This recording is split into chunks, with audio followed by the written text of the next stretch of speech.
All right, so check this out. This word right here. What's going on with it? What happened to it? What is that called? So it's broken in two, right? Right. And why did it break in two? Well, it doesn't fit. Like that line didn't fit correctly in this column. So it had to break, right? You'll notice that there's a little hidden character symbol for this. See that little hidden character symbol? It looks like a sideways S. Okay, you see that? Now, this indicates what's called a hyphen. It's a forced hyphen. It's an auto hyphen, actually. The software automatically hyphenated this word to try to get it to fit as best as possible. Does that make sense? So some words or some phrases are naturally hyphenated. So like it's the way that it's written. So for example, right here, see how there's a hyphen between single origin? So this is meant to be written that way, but distillery is not. So one of the features that we want to deactivate in our document is auto hyphens. So we want to turn them off. So I'm going to show you how to do that. But before I show you how to do that, I'm going to show you how to select text in InDesign. So I tried showing you this in Illustrator, but Illustrator is not as robust. It's not as flexible as InDesign. So if I click in between these two characters, it sets the cursor there. If I click twice in the same spot, it highlights the word.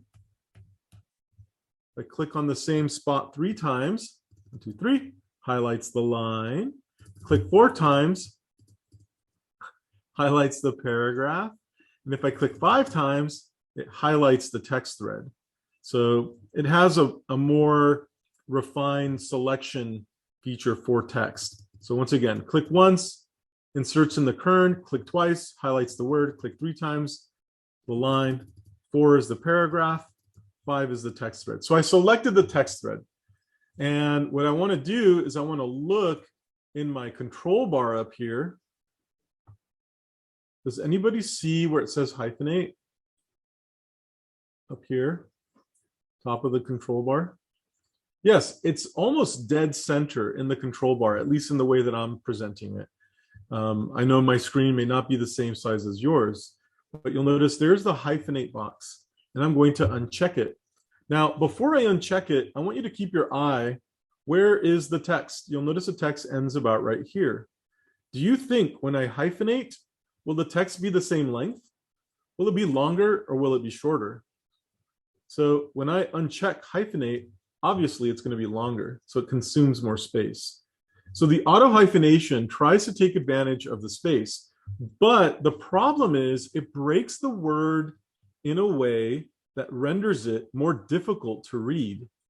So we want to construct the text in the most legible way possible, the most accessible way possible. So we want to remove auto hyphens. Does that make sense? I want to make this as easy to read. And most marketers want that same end as well. You don't want to create a situation where you fatigue the viewer, fatigue the reader. You want to make it as easy as possible. So generally speaking, auto hyphen is deactivated. So I just deactivated it. But by doing that, I sacrifice space. There's always a cause and effect in design. When you make a choice, something else is being affected by it. Okay, so just something to keep in mind. Now, I don't see that as a bad thing. I see it as the nature of design. And I also refer to it as the dance. When you make one decision here, it affects and trickles down through the rest of the design language. And you just have to learn to manage that and be at peace with it.